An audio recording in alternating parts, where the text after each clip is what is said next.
Hello and welcome back to Season 2 of Genshin Ranked.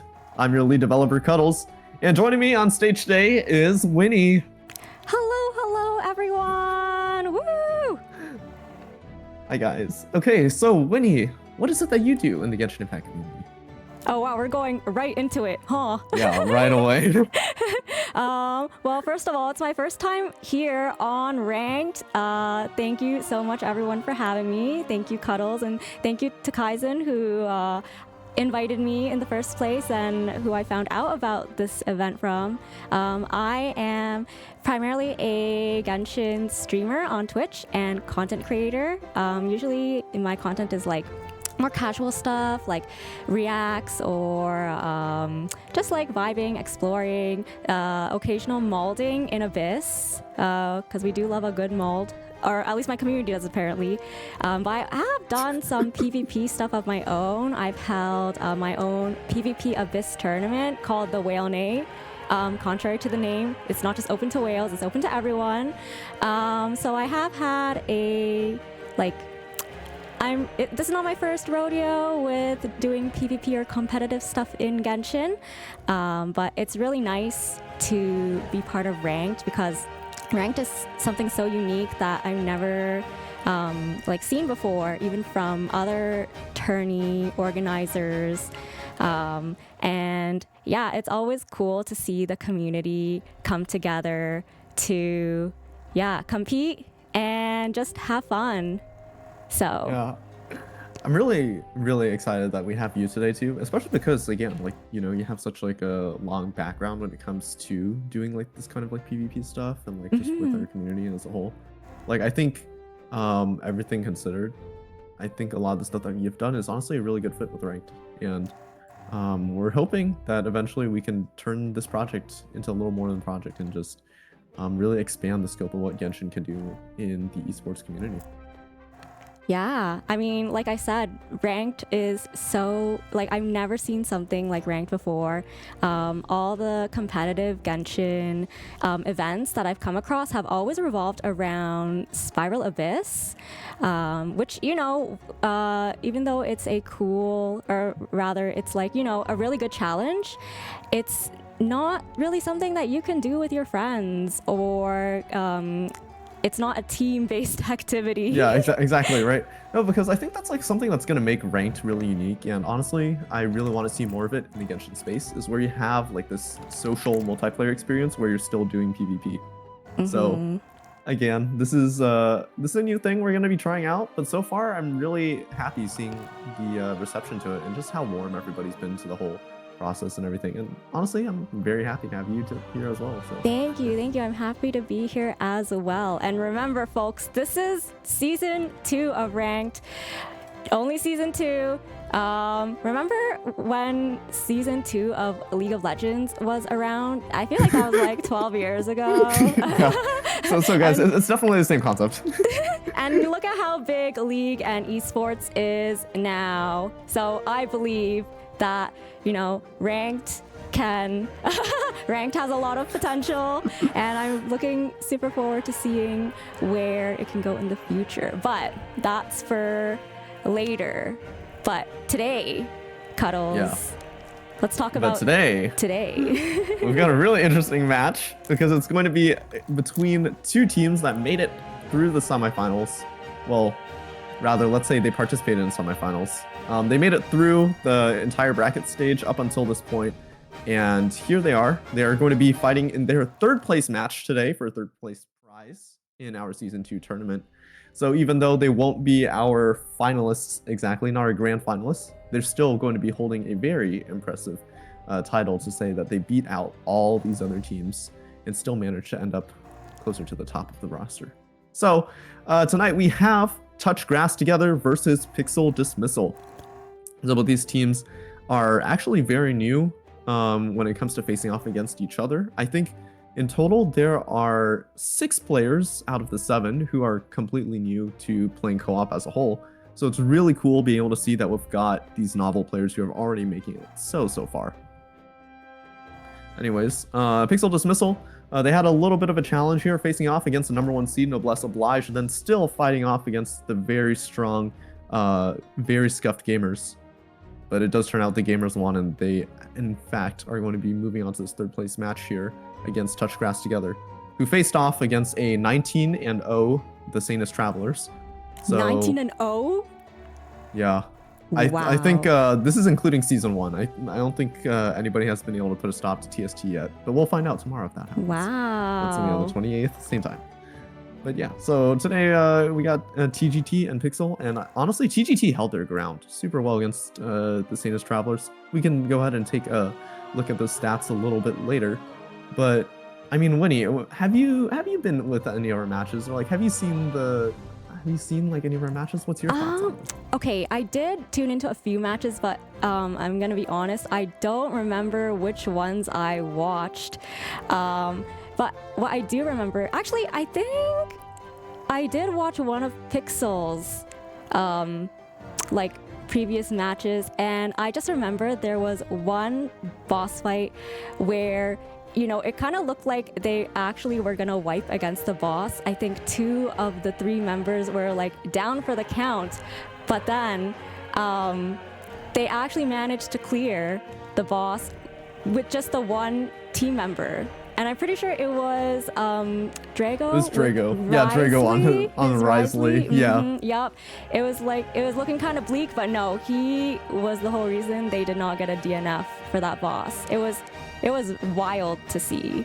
So it's really funny if you think about it too, because like he's the whole reason that this team is here today, if you think about it that way. Yeah. So yeah, shout out to him. But anyways, because this is a finals match, let's go ahead and take a look at some of the rules, because the format that we're doing this in is going to be a little different than what most of our ranked veterans have been used to. So for our final set, again, all teams started off as 3-player teams with 1 substitute, and they are going to go through a draft phase where they pick bosses first and then do a character pick ban. So it's going to follow an order similar to Spiral Abyss draft or League of Legends. But then afterwards, you're going to be doing a 6-boss half. So instead of doing a best of 7, you're going to try and get 7 bosses in order to win. Now, the thing is that because it's half, you know, we're going to have a switch halfway through after the 6th boss. So that way each team gets to try both the Team 1 draft and the Team 2 draft, because it actually does kind of change a little bit the outcome of the match. It also changes how you think about the game. So this is going to be on the highest difficulty of Genshin Impact. No external assistance, no consumables, gadgets, nothing. This is going to be highest world level difficulty, and we're going to regulate all the characters so that they are actually somewhat fairly balanced. And yeah, without further ado, yeah, go ahead. Oh, sorry. Oh, I was just gonna say that, yeah, for those, I know we have some new players or new spectators in chat. Thanks to everyone from my community who's here. Hope you all enjoy. But yeah, the thing with ranked is that Cuddles and like a lot of the other players, they really have taken so much care into making sure that the game is balanced. And they've done extensive testing like for individual characters and weapon matchups as well. So yeah, like it's really it's fair to everyone, including like regardless of whether you're a whale or free to play or somewhere in between. So yeah, that was definitely like part of like my vision when I wanted to create ranked. Like I wanted to make sure that people could use like a lot of these commonly available characters, you know, whenever they just make sense. Like, you know, C0R1 I feel like is a pretty baseline standard for anybody that likes a character, right? So we try to include as much of those as we can and just make sure that the damage ceiling is equal for all the characters and anything everybody wants to play. Do you want to go ahead and take a look at our teams, Winnie? Yeah, let's get into the nitty gritty. Right. So this is we have detailed stats for a lot of our teams, but Pixel Dismissal, fairly new because they haven't been here in casual as much. Although I will say, despite never having really played too many casual matches, they are present here in the bracket stage and they are putting up one heck of a fight.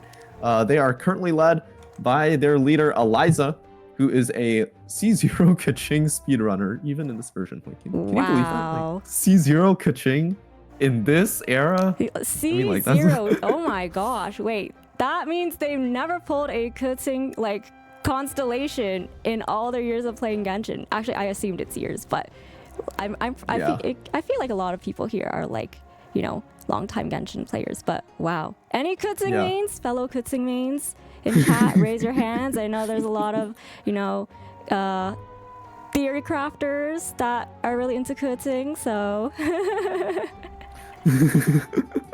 Anyways, on the other side, we also have Drago, who, even though he hasn't been playing a lot of casual either, he definitely has been practicing because he knows his C1 Risley super well in and out.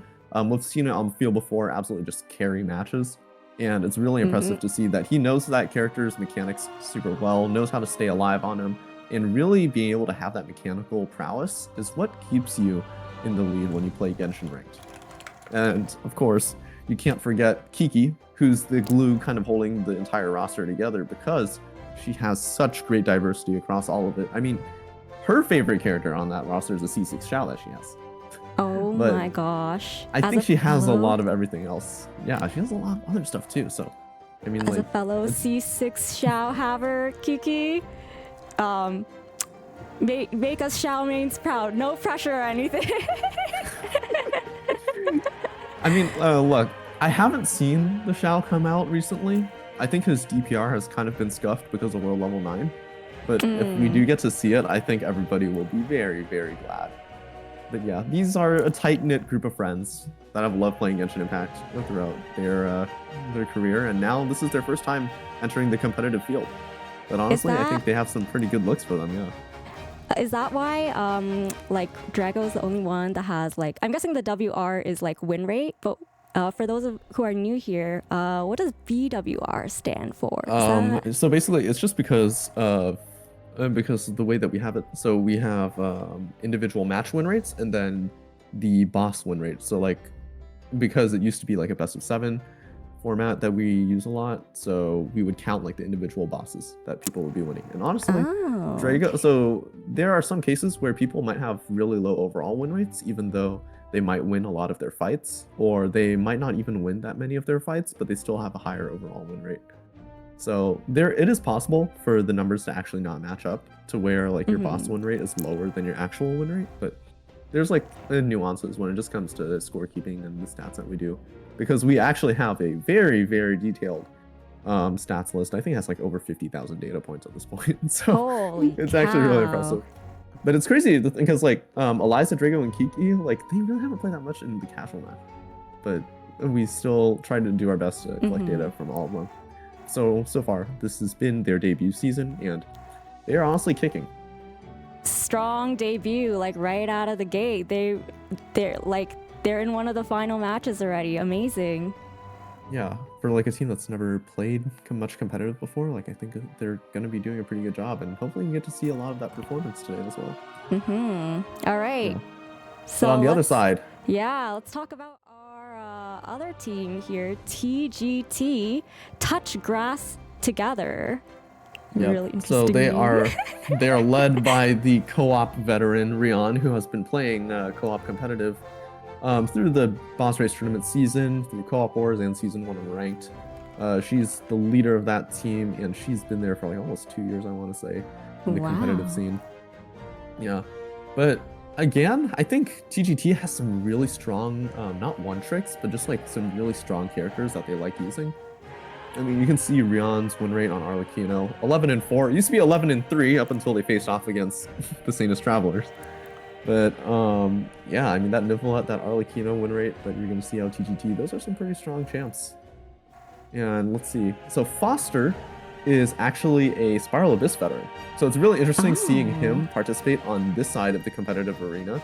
But I think for what it's worth, Foster has actually been holding his ground quite well, especially when it comes to the competitive side. I mean, he actually has some pretty good drafting skills when he's put and when his account has been drafted around.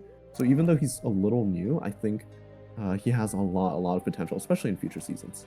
Yeah, I would imagine that, you know, even if you're like really familiar with, you know, playing Spiral Abyss, or in this case, like playing like fighting bosses in co-op and carrying your teammates, I feel like drafting and picking and banning characters it just adds like such a whole new dimension to like, yeah, the game and boss rushing or Abyss, whatever it is in the game that you want to do. So Yeah, exactly. So I think it's really cool because what is it? They definitely get to exercise that display of strength right now. And on the other side, and not to mention, we still have Lemmy and Miles. These are actually friends from the Sanus Travelers, who are one of our grand finalists. But it's really funny because they also wanted to try and dip their toes in the competitive scene. Although Lemmy has actually played before in the Co-op Wars series alongside the Sanus Travelers. So it's kind of really cool to see how like everyone kind of is blending together right now for this competitive matchup. And again, TGT is honestly one of the stronger teams. They were number 2 seed overall for prelims, and they only lost like 6-7 against a basically undefeated team. So I'm really looking forward to see how they're gonna perform this match. You know, I'm pretty sure, I was gonna say, what's it called? I heard a saying about how like friends who touch grass together stay together. I'm pretty sure that's not how it goes, but I do remember seeing a tweet. I think it's pretty close. I do remember seeing a tweet the other day that says something like, oh, it's pretty funny how like all it really takes to create like a world-class, like competitive gaming scene is to just have like a bunch of friends that play together that are really competitive and like just are top notch at whatever they play. And yeah, it sounds like with TGT and even Pixel, like yeah, I mean like when you're the lore goes deep. Like you go through so much, right? Yeah. All exactly, right. Exactly. Oh, it looks like they're actually they're gonna start the coin flip right now. Actually. They're gonna start what? Yeah, they're gonna do a coin flip. So basically, depending on the side, I think TGT, because they're the higher seed, they are gonna call the coin flip as heads. This is to decide who goes first in the draft as either team 1 or team 2. But okay, let's go ahead and see what the coin is gonna. Alright. Let me just. Oh, sorry, I got it. Sorry, everyone. back to the bracket. Yeah, I mean, not your streamer. All right, here we go. The coin has been flipped. It's a 50-50, like a literal 50-50. Oh, it's heads. Okay, and touch grass together, they do win the coin flip. So I wonder what the call is gonna. Okay, TGT has elected to go as team 2. So that's going to be interesting. That means that they are going to get the second picks in the draft. And speaking of the draft, let's go ahead and take a look at the drafting board. All right. Because this is where the fun is going to begin. Yeah, I say this for Abyss as well, but like it does feel like half of the battle is before you even step foot onto the field. Like it really starts here with the drafts, the picks and the bans. It's so funny too, because like in Genshin Impact, like you just definitely have to deal with the fact that, oh, there's an elemental check here, there's a character I want to play here. And it looks like Pixel has already opened up their draft with a cryo cube. Yeah, so for those who are familiar with like Abyss drafting, but not really the draft that is the draft order here. So I do believe that it is bosses that the teams choose first, that they alternate. So each team gets to choose 3 bosses, and then we go into 2 bans, and then picks, and then 1 ban halfway through, and then the rest of the picks. But it's like really interesting too, because it's like they get to choose their own little map, right? So like instead of just playing the same Spiral Abyss run over and over again, they really have to think on their feet about like what they're gonna do and how they're gonna adapt to each boss. And it's really funny because if you look at Pixel's picks, right? Cryo Cube, Swanee, and Hydro Cube, I'm reading that as some sort of melt selection already. Ooh, like I'm definitely seeing a Pyro come. Pyro's going to come out from Pixel, and it's either Arlecchino or Bennett that they're going to first pick. I have a feeling, unless those get banned. But yeah, so they wanted to knock out Linny already. I have a feeling they're trying to hold Pyro hostage right now. TGT responds by banning out C2 Farina. That's funny because like these guys are actually going super fast. Yeah, what the heck? That was like instantaneous. Oh wait, Chaska. That is so. Is Chaska like a common like pick ban I since she think came with out? with the recent updates, Chaska's been performing about at the same level as a C2R1 Kazuha. It's just that Chaska is a 2-input character.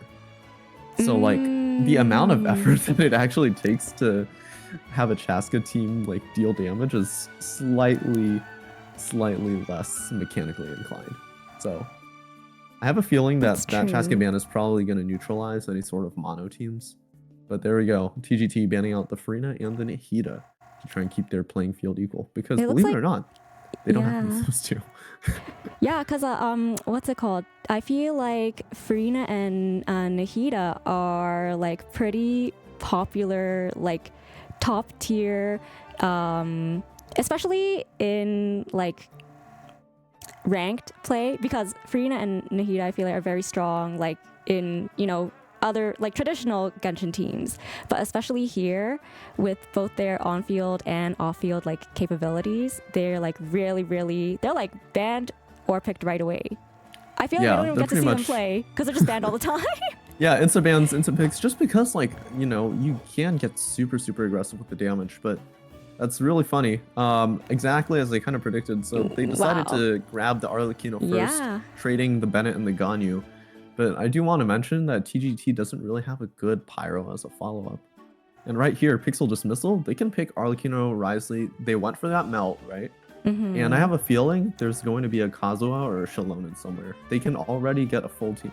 Oh, they actually went for a steal, sniping out Foster's Hu Tao. Ooh, so now TGT has to be like a Hu Tao, like, I don't know, like is Hu Tao one of his favorites or like one of his strongest characters, or? Hu Tao is one of his stronger characters, and I think it is someone that he enjoys playing. But this is really unfortunate for TGT because this means that they don't have any options for melt. I mean, look at their Pyro options on field, right? Of the 3 Pyro DPSs, Pixel holds 2, and they banned out 1. So unless they have like a really powerful Yoimiya or something, I'm not really sure how TGT is going to be able to respond to that. But I feel like Melt isn't even like Yoimiya's like strongest team, is it? It's like it isn't, but like the idea isn't that you're melting on Yoimiya. It would be more like you have like a really strong Yoimiya that you're using to drive Pyro, because your carry.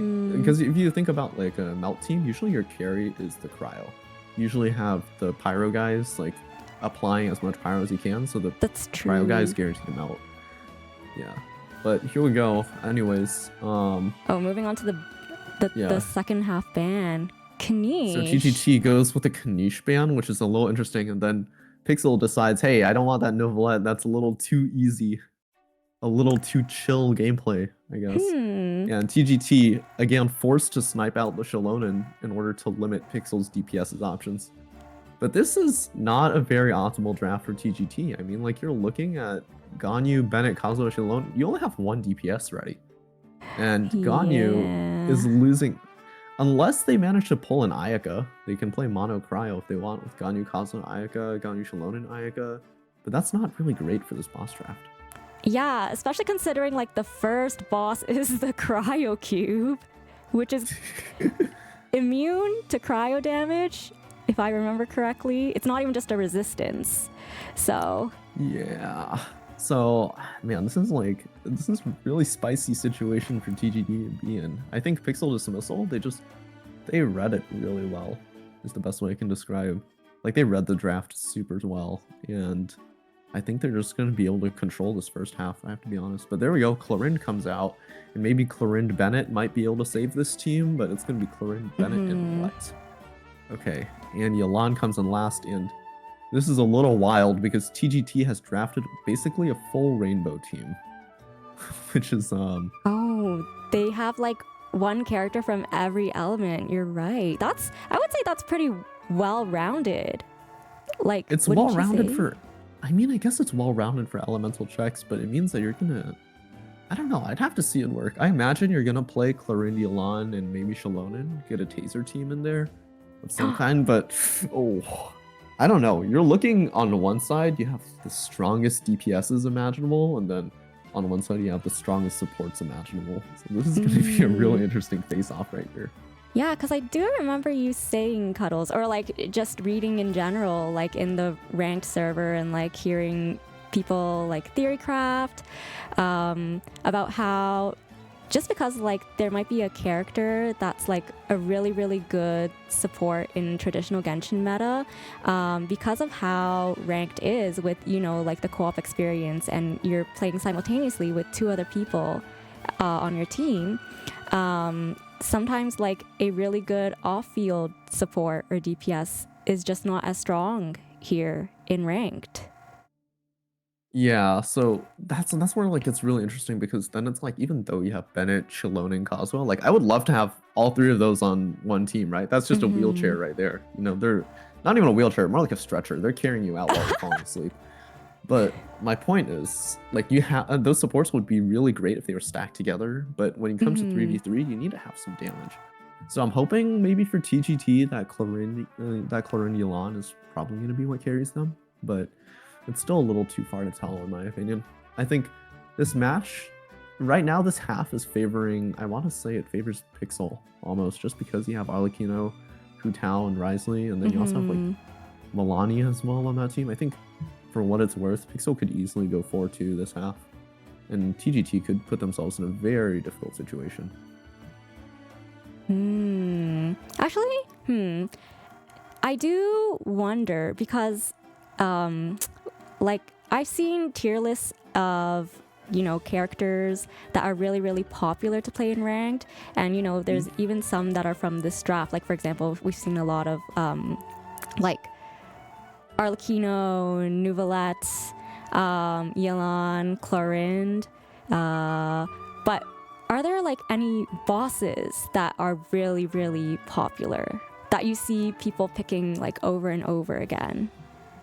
I think like boss-wise, it would be like straight DPS checks, but we haven't actually seen any in this draft. I mean, every single one of these are like elemental checks for sure. But like the Saints Travelers, like on the other side, they not on the in the grand finals, like they love dominating by just drafting only DPS checks and then winning only DPS checks. It's like a very MO textbook pattern that we see from them. But anyways, we are going to go ahead and observe these teams as they do their 5-minute prep phase. As they try their best to get ready for what is going to be a very interesting first half. And again, I believe that it is 5 minutes that each team gets. Yeah, it should be about so. And here we go. I mean, like, it's real interesting. On this half, I'm watching a Rion hyper carry where she's playing only Ganyu. And so far, practice is not looking too strong. I mean, Lemmy just went down right there. So I don't know if they're really gonna be able to cook on this side with only Rion as the damage dealer. So that's a question I'm not super happy about for TGT. But again, I think Pixel just has them beat right here with this first draft. Yeah, it's like we discussed earlier. Like the draft is half the battle, right? Yeah, I mean, like, your tech can only carry you so far. Like, yeah, sure, you know, all 3 members of your team can survive, kill the boss, but like, if you take a minute and the other guy takes 30 seconds, then you still lose. So even though it might be an impressive display of skill, you know, it could also still be very problematic. So we'll just have to see how these end up. But yeah, 3 minutes remain in prep. On the other side, you can see Pixel is starting to set up, and they like to use that Kanish burn. They're gonna go ahead and try to play into the Papilla, and using an outline character for Papilla, especially Kanish, who applies that extra burn damage. It's just such a smart move. And honestly, I think Pixel is going to have quite the bit of an advantage when it comes to this boss, as long as they don't take too much damage. And just for those who are new, just wanted to clarify that for the prep phase. It's not just about, you know, like making sure your characters are on the right gear, because I do I think I remember that you can switch your gear like in between boss fights. Is that right, Cuddles? Yeah, so you can switch your gear between fights. It also gives gives our players or our refs time to do weapon checks and make sure everybody is within regulations. Yes. That way people are playing fairly against each other. Yeah. It's also really funny because during this prep phase, they get to experiment with some teams that they might not have really been thinking about, or teams they might have unfortunately been forced into. So it's really interesting to take a look and see what everybody's cooking. Yeah, that's true, because as we established in the rules earlier, like there's 3 members of each team, but each person on each team gets 2 picks. So you're not just like locked into one character for the whole fight. You can you do have a choice. You do have a second option. Yeah. Yeah. So the whole. Oh, go ahead. Oh no, I was just gonna. I was gonna ask Cuddles again for anyone here who's new. Are you allowed to swap freely between your 2 characters, or is it once you like swap, then that's it? You can't swap back. Oh, you can swap whenever you like, but there's certain characters where staying on them is more beneficial. Like for example, Arlecchino, where you want to keep your bond up all the time. Yeah, so yeah. Sometimes you have to consider like when it's appropriate to do a character switch versus when it might not be. But, wait, does that mean that you can like even switch in the? Oh wait, I guess you can't switch in the middle of the fight because. In the middle of a fight. Yeah. Yeah. I think we have like an explicit like one of our rules in like the middle of the 30-page rulebook is that they can't leave the arena to do that. Got it. We have got we have a much more detailed list just for refs to keep track of, but like the idea is just play Genshin Impact normally. I love that. Yeah, I think like at its core, the thing that Ranked wants to do is preserve like the sensation of playing Genshin Impact through its simple combat mechanics and not much else. And I think for the most part it accomplishes that goal. So I love how you said simple combat mechanics because I feel like Genshin actually has a very like robust elemental reaction system. And I've heard like people in what's it called, Abyss tourneys say this too, where like they say they wish that more attention was kind of given to the combat and how the all the different reactions like play off of each other, because it feels kind of like not shallow, but it doesn't feel like it's appreciated enough. Yeah, so. And honestly, that's kind of the reason why I wanted to play Ranked. Like, okay, for somebody who loves like esports, competitive PvP, team-based events, like League of Legends or Valorant, like usually would fit one of those categories, right? But for me personally, I really enjoyed number one. I think I like how clean Genshin's aesthetic is for the most part. And number 2, the combat experience. Like, you have to actually work together and think about how you're going to do your damage, right? Like, you want to apply your pyro, you want to apply your hydro, you want to like do stuff in specific orders, right? Not just like land as many abilities as you can as a team, but really think about, okay, this attack is going to come up next. How do I maximize it? How do I make sure that my team is using me to the best of my ability? And I think that's something so important that Genshin Ranked really allows players to do. Wait, that's so. Now that you mention it, I feel like Ranked is actually like another level because when you're playing Abyss on your own, you probably already have like a rotation in mind with the characters that you choose, and then it's mostly just about pulling that rotation off. And for some bosses you can even just like keep the same rotation, like rinse and repeat, as long as nothing crazy happens. But in Ranked, because you're coordinating with 2 other people, so it's like you really have to time when you're like landing attacks. You have to manage your cooldowns. You gotta make sure you don't die. There's just so many moving parts. Yeah. And you have to communicate it too, because like if you're not really working together with your team, then you're not doing your part. So I think it's just so cool to bring this aspect into Genshin Impact. And honestly, I think it feels good. Like, I'm pretty satisfied with it. Yeah, here we go. Basically, our teams are just doing a last-second energy regeneration because we want everybody to be starting full HP, full ultimates, just to make sure everybody's starting on a very level playing field.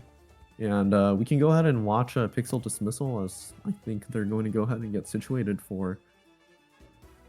All right, I hope Go ahead and get situated. Yeah.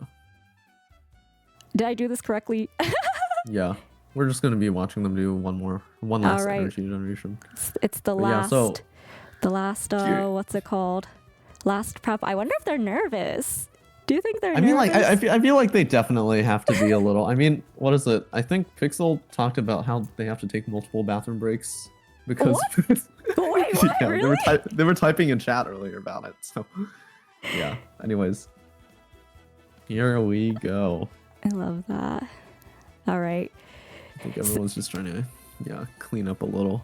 But yeah, so it's interesting. We got Drago on Risley, Eliza on Hu Tao, Kiki on Arlecchino. And Eliza's going to flex between that Hu Tao and the Jean, depending on whether or not the boss can actually swirl. So,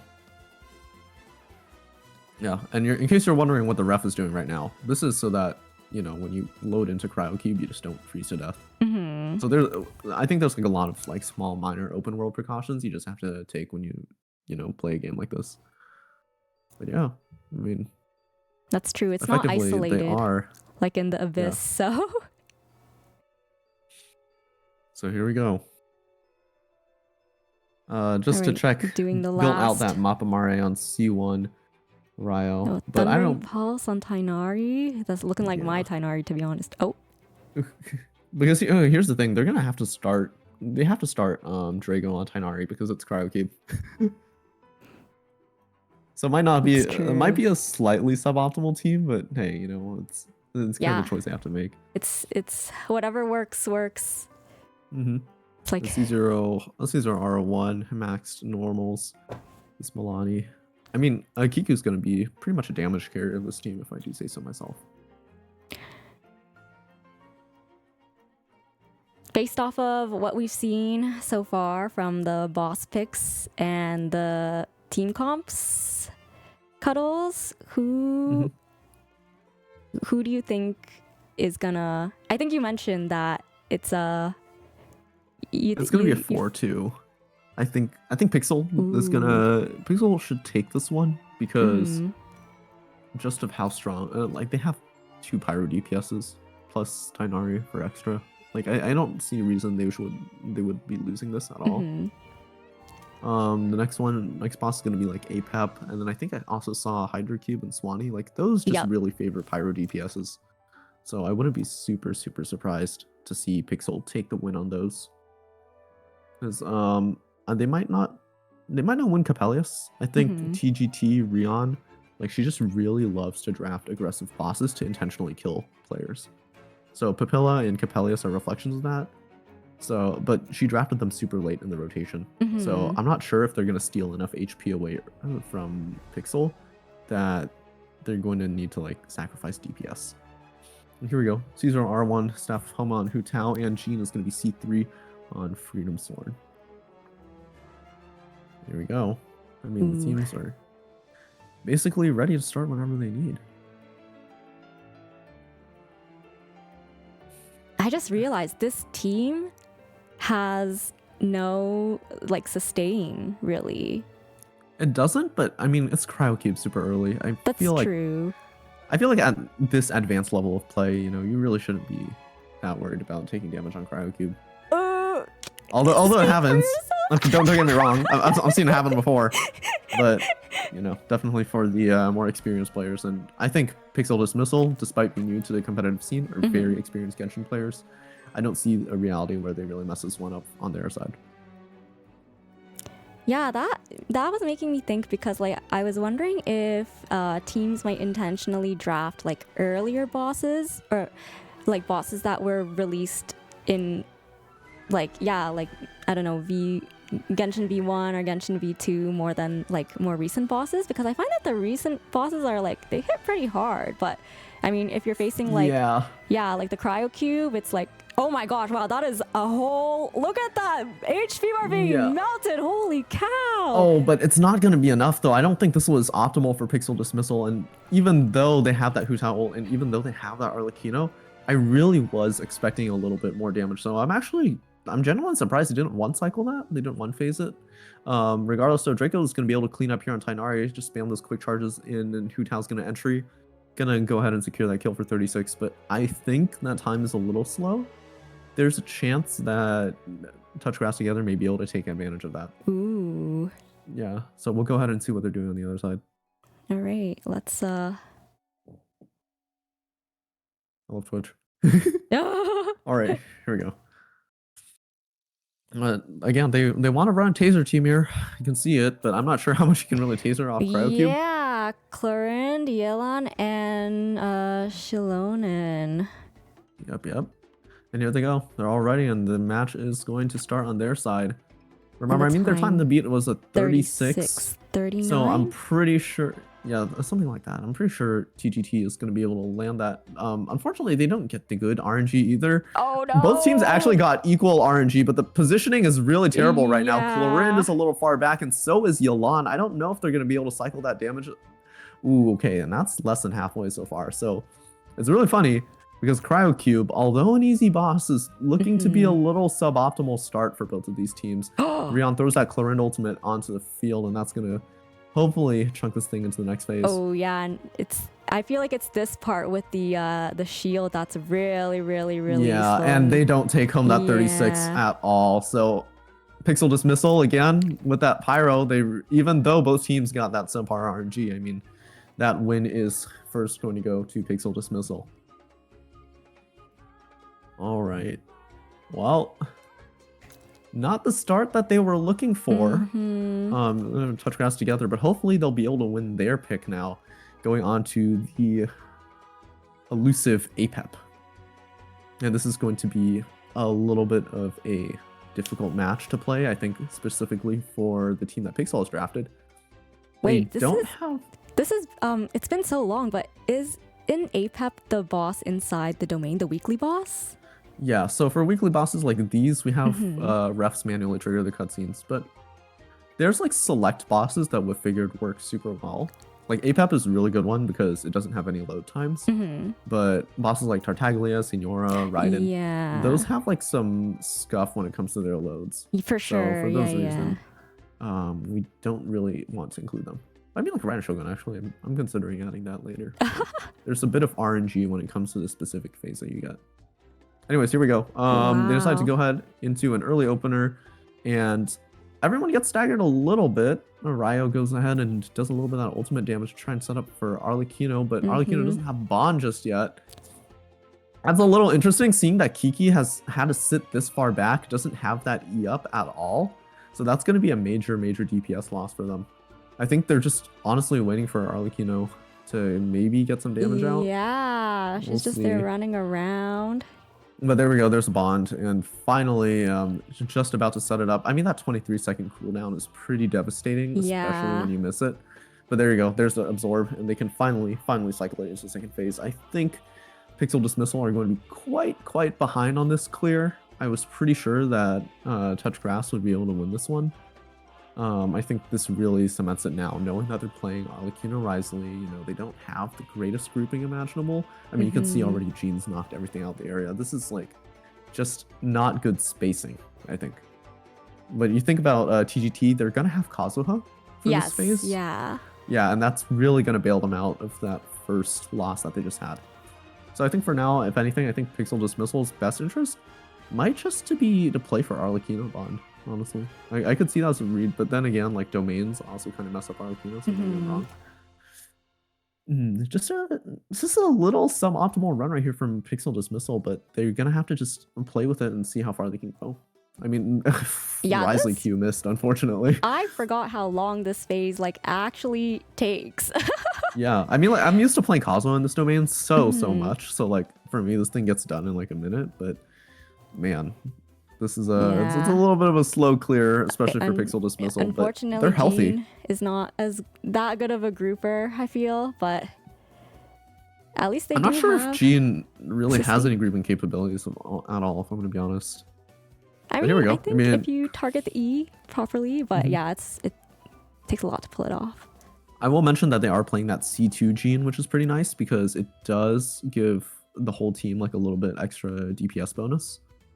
Or, yeah, it gives them a little bit of a DPS bonus. Oh, Jean unfortunately is going to go down, so they're going to lose their heals. So already, Pixel Dismissal a little bit shaken. But hopefully that's not going to be too problematic later. Although Drago taking another hit from APEP, such an aggressive boss pick. It really and I think he's going to play aggressive anyways. I think Kiki not looking to play super hard into this one. Although I will say she is getting targeted in. So that's unfortunate, but man, take it down. They barely clear it. 2-minute 51 clear, basically 9 minutes short of a DNF, but that's the time they're going to have to take. You know, I think at this point, really the only way that Pixel wins this is if TGT decides to lose. Ooh. But yeah, not a really favorable setup right now. Yeah. But TGT, I think, they should be able to abuse this, but they opted to play Kazuha for this phase. So I'm pretty sure that's going to be their best choice. I mean, Clarin has self-sustain, Yolana is tanky, has a lot of HP. I think as long as TGT manage to, keep themselves afloat, not overcommit to anything, I think they have a really strong chance that they could clear. And that's what I'm saying. Oh man. I do think that because Pixel had Jean, although I know like Arlecchino with the Bond can't heal or doesn't benefit from the healing, but this team has like no sustain at all aside from Clarin. Aside from Clarin self-heal, yeah. But I think TGT are also much more well-versed. I mean, you see how fast they're clearing this? I think they know what they're doing for sure. Cow. They don't one cycle it themselves either, unfortunately, but that was like significantly more of a damage than Pixel could have ever asked for. It hasn't even been 30 seconds. Yeah. And surprisingly, that was actually what I think they would consider that a slow time for themselves, because normally they'd be able to one-phase it, but I think just with this specific team, it's a little lower on the DPS spectrum, so unfortunately, they're just gonna have to take what they can get, and I see that tiny singular bump in the back.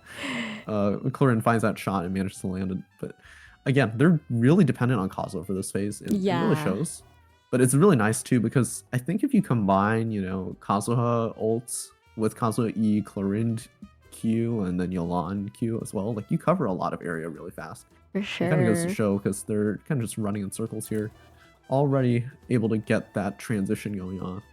And pretty much the only way they lose this is they die during this phase, but they're still at full HP. I mean, Lemmy's taking a little bit of damage. Clarin going for that ultimate to try and keep herself alive, and it really, really works out for this team. I mean, Apep's going to go ahead and aggress right here, but everybody dodges in sync, and that's going to be basically a perfect clear, a 131. Sheesh. Very, very impressive clear time coming from TGT as the green flag goes up on their side. Amazing. Very, very cool. I mean, this is just TGT strength. They love their taser team. They're going to play it. I mean, not really much else you could ask for, and I think just having that Kazuha in position is just very, very powerful when it comes to that. Yeah, they but were either way, cooking. Here we go now. Pixel, chopped for their health, facing off against Solitary Swanee, their own pick. But here's something you have to keep in mind, right? So Swanee is I think we might have to do a little tech retry. Might depend. We'll see. But I feel like this is not like the first time that what's it called? There have been issues with how the Swanee boss works, because I'm pretty sure there have been issues before as well. Oh, I think the issue they're referring to is more. I think it's on APEP, because it hasn't happened yet. Swanee hasn't happened yet. So. Oh no! I mean, sorry, not what's it called? Oh, I was talking about I was thinking about Swanee in previous matches.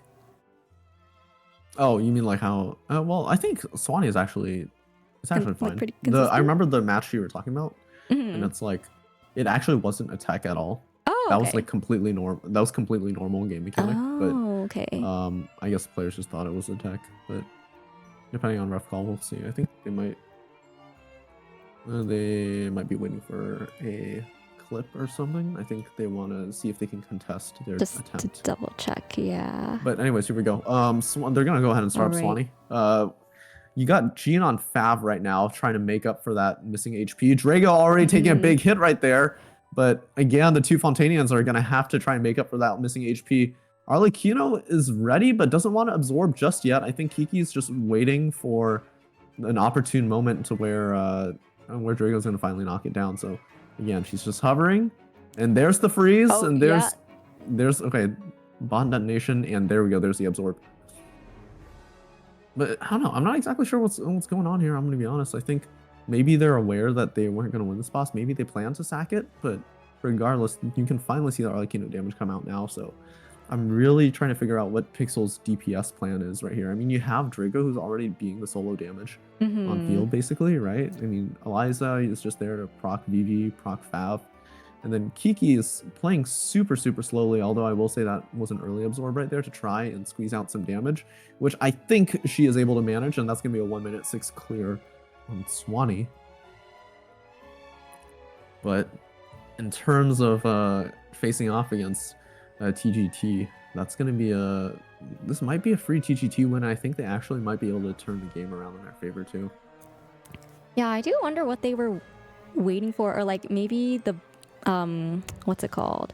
Like maybe they didn't want to burst immediately because they couldn't.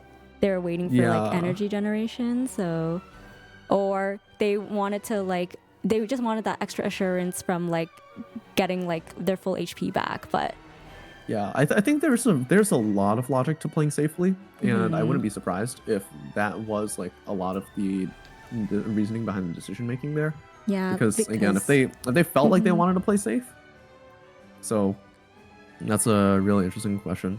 But yeah, and it would definitely suck if like, you know, you like lose your one of your characters at the start of the fight and then you can't, you know, come back, and you gotta leave your other two teammates.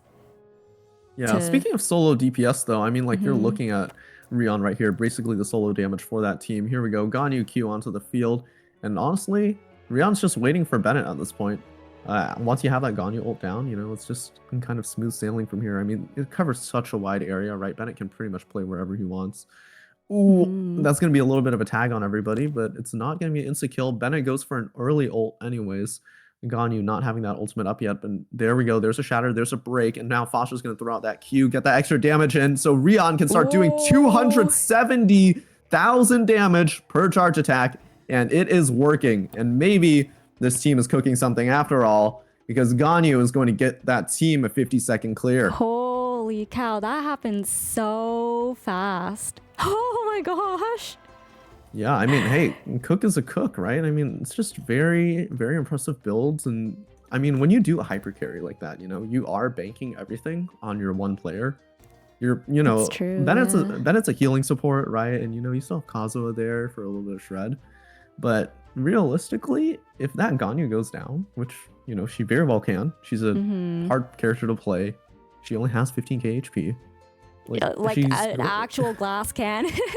Yeah, she truly is the carry of a team, and like you have to draft around her, you have to play around her. So it's a commitment decision. But hey, if they wanted to do it, then that's their decision. So I think it worked well for Swanee. It cooked. It's not the fastest Swanee time clear I've seen for sure, but I will say that was still a pretty good rate of clear. It's really interesting because, again, going back to like the differences between like gameplay in ranked compared to gameplay in other traditional like competitive game modes in Genshin, I've always heard that, I've never really played like melt teams myself, but I always heard that, oh, you know, when you play a melt Ganyu, you never want to use Benny Burst, because then something about like it takes away, it applies too much like cryo aura or something, and then you can't like melt properly. But you know, in ranked, I feel like that doesn't even matter because I mean, like, what really matters for ranked is, like, can you give your carry the elements that she needs, or the elements that they need, you know, to do damage, right? Yeah. So, especially in Ganyu's case, you know, when you're going to hyper buff someone, you know, you can give out the VV, you can give out EM buff, you can give out damage % buff. Like, just as long as everything is there, you're going to be in a good spot. Yeah. And speaking of being in a good spot, here we go, as Pixel is going to they're going to attempt and DPS down Capellius. I mean, they have Jean ult on field. I think they're full committing on this one. Actually, I think they're going to go ahead and try and contest TGT on this boss. I mean, already off the bat, you can see that Arlecchino damage is starting strong. And again, Jean keeping the heals is going to be perfect for everybody on field. Because again, despite Capellius being an aggressive boss, you have somebody that's able to keep you up, topped up all the way to full HP. That's going to be so, so powerful. And it really shows right there, as now Arlecchino's swiping away for 40, 50k damage. And you also see Risley joining in for the exact same amount. And it's going to be really beautiful.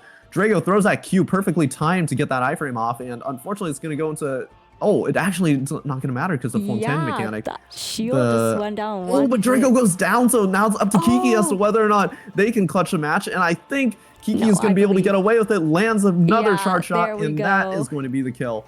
52-69, a little bit unfortunate for Risley, but I think regardless, they should still put up a fairly okay time. A sacrifice was Although made. a sacrifice was made, but maybe I'm underestimating Touchgrass together because they're gonna go ahead and they're gonna play the Clarin Taser. I mean, that's a little bit of an interesting decision right there, but I think it might just have to be what they do. I think they decide to go aggro on it, and yeah, that's gonna be the outcome, right? Yeah, because again, well, Capellius is. Oh, I always forget this. Capellius is the cryo. Is it the cryo boss or the animo boss? I think it's the one with the cryo shield. Okay. Yeah. Then again, TGT. I feel like they like going back to their picks. They didn't have a lot of like pyro, so we have to restart. Or they're gonna bar this one because ref timer issue. Oh. Yeah. Oh no. So they're gonna have to clip this one, and we'll do a manual frame count to see who wins. Right. But I can tell you something for sure: this clear is way faster than 50 seconds. Yeah, look at that HP yeah. bar. There's not really like any like oh wow, like a nuke is like killing off like half of the bar, but it's really consistent. Yeah, and I mean Clarind already taking advantage of that Fontaine mechanic too. Lemmy taking some big hits, but I think that is way less than wow. That is way less than 50 seconds by a long shot, and I think it should be safe to put the green flag up for TGT, although I will wait for the ref's call. I am more than certain that was a sub 50 second clear coming from Touchgrass. Just overall, like, I mean, yeah, what can I really say, right? Yeah. I mean, I don't think I'm like the best with like keeping track of time, but that felt way shorter. Exactly, that's what I'm saying. Like, I mean, 50 seconds versus 30 seconds, you should be able to definitely feel that difference. So if that green flag goes up, I would not even be surprised.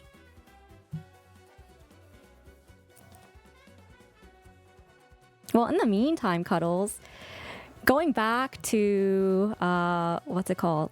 Like considering the bosses that were drafted between these two teams, which boss do you think both teams will have the most trouble with? Ooh, for what overall? It's worth, I think it might. There's a chance it could be Papilla. I would put a fair bet that it could honestly be Papilla. I mean, Capellius was already pretty hard for Pixel Dismissal. I wonder if Hydro Cube's also going to be the same, just because they're already down so much. Like, I do feel like Pixel Dismissal's at quite a bit of a disadvantage, already being 1 to 2, possibly 1 to 3 at this point. So, and refs have called it is going to be a green flag on Capellius for TGT. Sheesh. So now they're up 3-1, despite having this is like the complete opposite of what I thought was going to happen. But then it's actually goes to show like the importance of having a support in Genshin Ranked. Yep, I said it before and I said it again. DPS is temporary, but supports are eternal. Yep, and it definitely goes to show right here when you are playing this kind of a match. Like you can have all the DPS you want, but you know, if you have one support, that's going to double everybody's damage versus just having another DPS to double the existing damage. Yeah, exactly. You know, sometimes it might be worth it to take the support, and I think it really showed for this case. Here we go as we go into Hydro Cube and get ready for the preparation.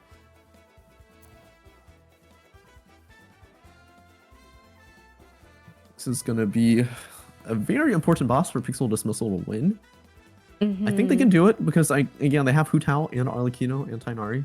I think their overall anti-Hydro, anti-Cryo is going to be much better. At least that's what I'm able to read. I think Drago, unfortunately, falling off on the Risley earlier might have set them up for a little bit of a struggle. But I think Tainari should be able to carry out his appropriate half of damage. And yeah, that's what I'm expecting right now. It's so interesting Not because I sure. feel like usually in a typical team, these three characters would never like be comped together. Yeah, even then, like, I still feel like this is a slightly suboptimal team again, just because, as we mentioned before, it just doesn't have supports. But Yeah. this might have to be the angle that they take for the boss anyways. Here we go. And they're going to open up with Arlecchino Bond, full setup, everyone backing away just a little bit in time, and here's their damage phase. Eliza, Kiki, and Oh. Drago dumping out all the red numbers they can, but unfortunately that's not going to be a perfect one cycle. Kiki getting tagged a little bit for some damage, but I think they're going to go ahead and finish that off for that phase, and that is for sure a Pixel Dismissal when I have yet to find a way for TGT to fight back against that. But a little bit of the miscomm right there. I think Drago could have gone for that second slime earlier, missed a charge shot, but that's 28-second kill. Still like really like fast. Oh my gosh. You can't even argue against that. I mean, that's just pretty much what you would expect from this team. 28-second kill is very impressive time to have. Especially against the Hydra Cube, I feel. Yeah. So, you know, for all it's worth, I think they did a very good job with their setup. But meanwhile, Touchgrass together is going to have to find a way to contest this. So it looks like they might even be forfeiting this. I think they might just consider. They might be considering like, hey, you know, they're just going to abuse Shallonen ult, maybe try and get heals back for everybody, which they can. I mean, it is a legitimate option, which means that everybody's going to be contesting Papilla, which is the most difficult boss for both of these teams to try and face off against. Oh boy. But here we go. I wouldn't be surprised if most of the team is currently on Favonia's sword or something. Look at how far back they're playing. I mean, they just know they need heals, right? Yeah. They're not super concentrated on doing anything else right now. And I think they're actually going to camp the little heal buddy. The little medic spawn. Oh, we're running aside a little bit. I think I remember that. yeah, they're just grabbing free HP at this point. But I don't think they're gonna go for DNF. I think they're just gonna keep the heal buddy around while they go for ultimates, go for full setup and everything. Yeah. So I think they're gonna play it slow. You know, Touchgrass together. They already know that they're not gonna have like a superior time on this. But I think that should basically be the DNF right there because I think everybody is out. Yeah, I was about to say it looked like 42nd they all forced left DNF. the field. Yeah, and green flag goes up for Pixel Dismissal, who are now only down 2-3. And Papilla is going to be the deciding boss of this half to see which team is going to start. Decides whether or not TGT is going to have a massive advantage going into the second half, or if Pixel Dismissal is going to tie the match up. So that's going to be the question of the day to answer. But here we go as a ready check. And look at the team they're running. It's a burn vape team with Milani. I mean, like, I think this is the first time I've seen, like, is Milani like a popular pick, would you say? Yeah, so in the last few matches you've been seeing, Milani's usually been banned, or her team has been counter drafted because she is a strong character, especially on Foster's end too. But it's really interesting to see that they're gonna be playing Milani now. But here you can start seeing like why she's actually pretty high value. I mean, she chunks enemies for pretty big amounts of damage, I would say. Looks like Kiki throws a really early Milani Q. But I mean, that's gonna be some damage you're gonna have to throw out right now. They're gonna try and play burn to try and knock out the Papilla's shield. Yeah, that is the fastest. And honestly, it might work. I mean, they got that Tainari ult on field, so now they just need to finish it. But Hu Tao's out of infusion. It's left down to Milani. Are they going to full commit? Or, I mean, they have no other choice, and they knock it down. This is going to give them a massive amount of time to get that damage out that they need to. Kiki with that ult ready. I think she's going to use it now and pops it off for 314. Whoa, but that's still not going to finish it off. Hu Tao still needs to get that infusion back up if she wants to get the fight in. And there we go. 52. Whew. Yeah, that's not a perfect clear time coming from this team, although I will say they made it out alive. Yeah, they Drago were getting on the pretty slimmest close, bit of HP. just a little too close for comfort. Yep. And now it's just a question of whether or not TGT is gonna be able to beat that 52. And it could, again, I think it still could go either way. Yeah, it's looking pretty even. Like, it could be anyone's game, to be honest. I'm really curious to know how well Clarin is going to clear this out. I think if Lemmy doesn't save that ultimate, it could put them in a lot of trouble. Because think about it, right? Like most of Yolanda's application is in her ultimate, and that's kind of all that Papilla is asking for, right? It's just asking for elemental app. So look at this. They're doing a lot of damage on this damage phase, and they honestly got super nice RNG with Cryo Cube as the spawn too. Ooh, it's a little bit swipe of everybody, but Foster knows to play back. So does Lemmy. They're cycling this thing before it even goes into phase, which is extremely impressive. I wonder if they'll be able to like one cycle. Oh my gosh. I think, yeah, Riam's called for an all-in, and they kill it in 30 without it ever even showing its shield. That is wild. A massive advantage for TGT, as they are going to be able to advance into the second half up 4-2. Wow. Yeah. I mean, just very nice damage that you're getting out of these teams, and it's just, you really wouldn't have expected it at first, but hey, man, Clarin Taser is a cook, especially when you have like a decent Yolan, built out Cosmo. You know, it's a serious threat you gotta look out for, and I think the TGT really demonstrated that to us today. Yo, TGT out here convincing me to become a Clarin main, because what? Well, to be fair, Rian's Clarin is pretty well built out. As we go into halftime here, we're just gonna take a little quick break for our players as they go ahead and switch sides. But yeah, just a very good half for TGT. I mean, they knew what bosses they were going to win. They knew they wanted Papilla. They win all of their picks. And then they also take home Swanee too, because that Ganyu Bennett Cosmo ended up being a lot more disastrous for Pixel Dismissal than they first thought it would be. Wow, how the turntables.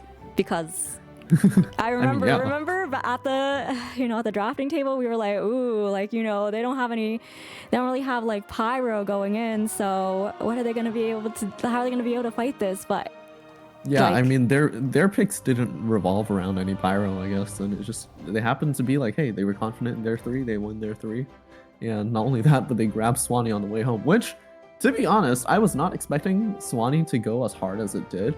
But I think it was just a macro misplay from Pixel Dismissal. Yeah, I think that's the only thing that really set them back. The Arlecchino burst the timing was just unfortunate. Yeah, but either way, we're going to have to sit on that a little bit, because we're going to go into switching sides right now. So Pixel Dismissal is going to be starting on Team 2. Touch Grass Together are going to be starting on Team 1, which is probably, I mean, like, I don't know, I think at this point, right, you're TGT and you only need to win 3 more bosses. Just go for, I don't know, just go for stuff you're comfortable with, man, you know? I think when you have that lead 4-2, like, the only 3 you need to focus on are yourself, right? So whatever their draft is, it's going to be their comfort picks, it's going to be their favorite stuff. So Apep and Papilla already out of the picture, but I have a feeling, based on previous matches, TGT, they have, let's see what they got. They have Pyrocrab, they have, strangely enough, Automaton and Thunderbird. Thunderbird, super aggressive pick we saw in the TGT versus TST game that almost sent the Sainus Travelers home. Thunderbird? Like, you mean the Electro Oceanid? Yeah, the Electro Oceanid. That thing cooks. Yeah, it really does. I remember it being, it's been a while since I fought that thing, but oh man, it's so annoying. Yeah, but I mean, I don't know. I think Thunderbird is like honestly one of the more fun picks, because I don't know if you have played Thunderbird perfectly, but it's a very aggressive boss. It's guaranteed to sap at your HP. Yeah. It has a lot of interesting aggression mechanics that makes it a difficult but very rewarding boss. Because of how complex it is, like, you can really push back other teams super far.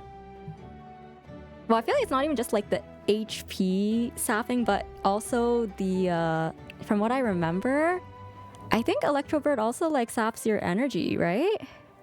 Yeah, it does. Does it sap energy or sap just Raiden? Maybe it might just be Raiden. Or Enka Bishops. Enka Bishops is probably what it was. Okay, But, yeah. I feel like, yeah, because I don't know, I feel, oh, okay. That's my bad. Sorry, chat. I'm not a theory crafter. I feel like whenever there's an Electro boss nowadays, yeah, the mechanic is usually that they drain your energy as well. So, Any other thoughts before we head into the next half? I'm curious to see if what's it called? Pixel can turn this around because, like, TGT. They, like you mentioned before, they have more experience. This is not their first rodeo. So I feel like even if the picks turn out like less than what looks to be ideal, like it did just now, they know what to do. They know how to handle it. But considering that Pixel is new and they're kind of like the underdog, I'm curious to see how they might be able to turn this around. So, yeah, and let's see it. Let's see how it happens. Yeah. All right. So as we head into our second half of drafting, and we are going to be here. Is this? Oh, oopsies. Yeah. Sorry. Thank you, A player for. All right. Not my streamer. We don't miss okay. out on the second half. I accidentally opened up the previous drafting page. My bad. Okay, there we go. But we caught it just in the nick of time. Okay, yeah, absolutely fantastic. Here And here we go, Automaton. Boss. Oh, this thing is so annoying.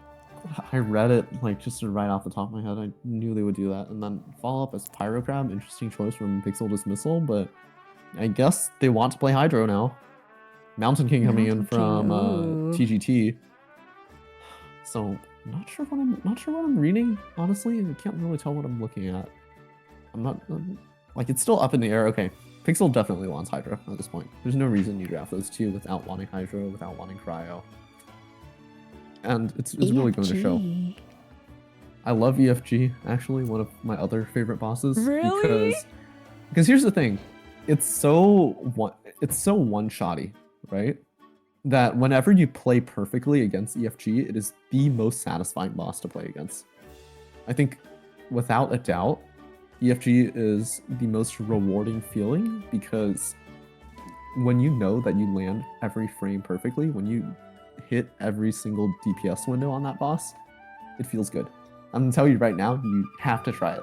It's an amazing experience. That's crazy because I don't think I've counted frames like ever while fighting a boss. Well, no, it's just like squeezing out as much damage as you can, right? Yeah. That's so funny because I just watched TGT do the same Farina and Nahida. They have done this for the last 4 drafts. Just ban Farina and Nahida. I wonder if it's because like they don't, like, do they just not have or like play those characters a lot? They don't have those characters. Oh, okay, so it's so easy for them. Oh my god. Yeah. But anyways, here we go. T1 locking in the Ruleset.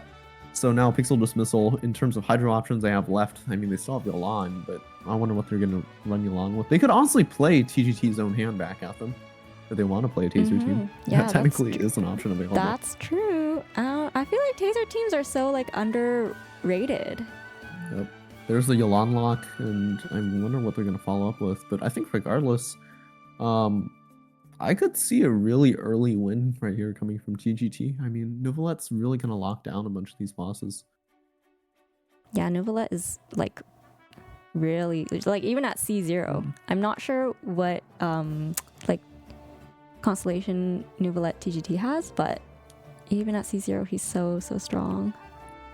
Yep. But there we go. Yolan Shalonen being locked in by Pixel Dismissal. Definitely going to secure. Yeah, both teams want to have a Hydro plus Shredder. And they decide to play Taser again. Oh. TGT. Rion drafting with the absolute dominance and swagger of her Taser team. And it looks like Pixel's going to fire back with their own Taser. Raiden is really strong, but... Yeah, I mean, C3, I think C3R1 is what we're looking for from Raiden. But Miles in chat, very disappointed that his one trick has been stolen from right out under him. So Pixel Dismissal is going to have to figure out what they are going to do. Yeah. Yeah. Like, I'm trying to think what some Interesting other situation. good options here would be. Oh, looks like everybody realizing that the Rion Taser being such a dominant option. wait, but the Hu Tao Pixel ban is again. really interesting because I think again it's just it's to knock out Foster's roster as much as they can. I mean they're gonna limit him basically to that C2R1 Kazuha for sure. wow. But I mean like in terms of other teams, I don't think Team 1 needs any other teams, right? For Automaton, Kazuha can go up and break those crystals as much as she needs. Taser is gonna punch straight through Pyrocrab Shield. And then as for Mountain King, I think it's just going to be a DPS check matchup at this point. I think the game is decided right here, right now. But Pixel Dismissal nonetheless going to commit to this bit, saying, give me Arlecchino. And probably Team 1's going to respond by taking the Bennett away. Ooh. So that's, there we go. Bennett Ganyu playing basically the exact same team. I think TGT just is going to walk all over them with that Taser team before the round really even began. Like I don't know. There's a little bit of a Kokomi mention coming in from Pixel Dismissal, but yeah, this is a little rough. Definitely not looking extremely ideal for I Pixel don't know. Dismissal. I don't know. We said it would be rough last time, and you know TGT kind of swept it away. Ooh, and here we go. I'll hate them. Wait, is that Hyperbloom Raiden? Oh shit, it might be. I'm thinking about it now because you got Kokomi, Alhaitham, Raiden, probably the for Pyrocrab. pick or from TGT. I'm not even too sure. Regardless, here we go. That's Yoimiya driver for Ganyu carry. I think both teams are gonna be cooking, but I'm pretty sure TGT is gonna cook faster. Ooh. Yeah. Even then, I mean, I'm looking at this board right now, right? I'm seeing Rion Taser come off the first 3. I'm already seeing, like, that's 2 solid teams right there. Like, you don't need to touch anything. Like, it's literally perfect. You don't have to fix it, right? You look on the right side of the board, I feel like there's going to be a little more crisscrossing.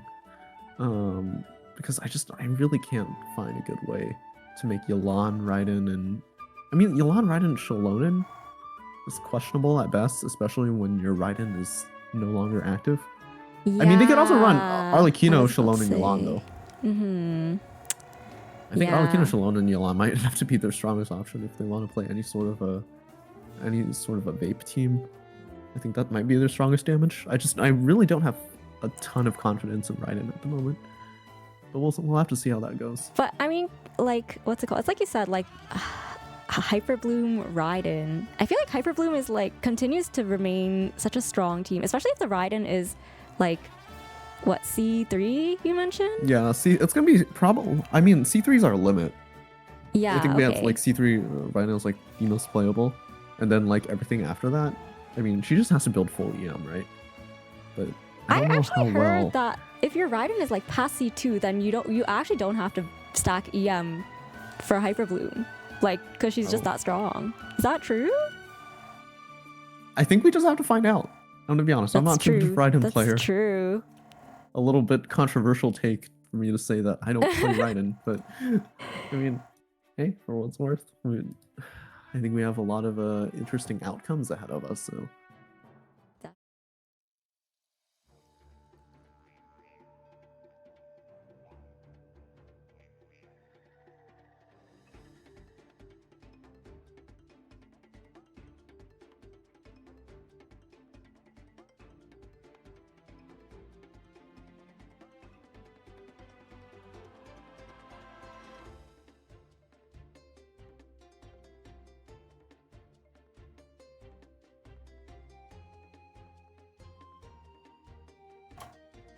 Wait, was there no sound previously?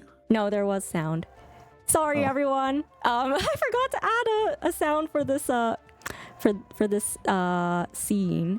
So if I see what you're saying. Yeah. So if Cuddles and I were a little quiet, it's not because we were MIA or anything. We were yapping a little, but My bad, my bad. But Cuddles was saying, he was actually just pointing out that, you know, it looks like I have some friends in chat. Hello.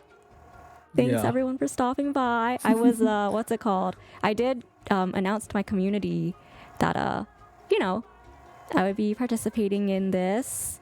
So glad that you all could come out because a lot of work was put into this project.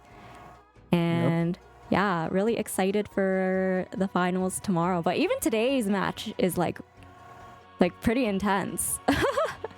It really is. Like, there's just so much going on right now. Yeah, and this is just for third place. So yeah. Pixel Dismissal, I mean, like, if you're looking on their prep side already on the left, you can tell, like, they're gonna run that Arlecchino vape all the way till the end. I think they're just solid committed to it. Kiki, they're gonna keep her on as much bond as possible and just say good luck, have fun, right? And then meanwhile on the other side, interesting to see that they're practicing Mountain King for TGT. Not really sure if they needed to practice it anyways, because it just is kind of stationary. I think, oh, well, maybe they do need to practice it considering that Rion has basically disappeared off the face of the earth. So maybe that might be the downfall. Again, Ganyu just a very tough character. Ganyu's like a very cannon. It's a trade-off easy though, character right? to play. I mean, yeah, she's like a really easy character to play on average, like poorly. But she's a really hard character to play well. Like if you're trying to maximize that damage, trying to get it out of Ganyu is just, it's hard. Because if you think about it, right, you want to stand at point blank and load up charge attacks while the boss is attacking you. That's hard. For sure, So, yeah. I can't even blame them really. Yeah, we've seen some really good Ganyu players though before. I mean, you have Skit, you have Punin, so they really have been able to make that character shine in ways that people just haven't really expected to. And I think especially with the Lua banner too, that C1 Ganyu, you're gonna start getting some really nice builds. Oh wait, what is Ganyu's C1? Because I feel like, you know, like with Hu Tao, so many people are like, oh yeah, like C1 Hu Tao is so good, like it's like worth it to get it. But I've never heard anyone say that for like Ganyu's C1. Well, for Ganyu specifically in ranked, it's because it gives her 15% cryo res shred. Oh, that is pretty like handy to have. Yeah, really, really handy to have. So I think it's just the way Ganyu is right now. I think she's just really, really strong with that, buffing her.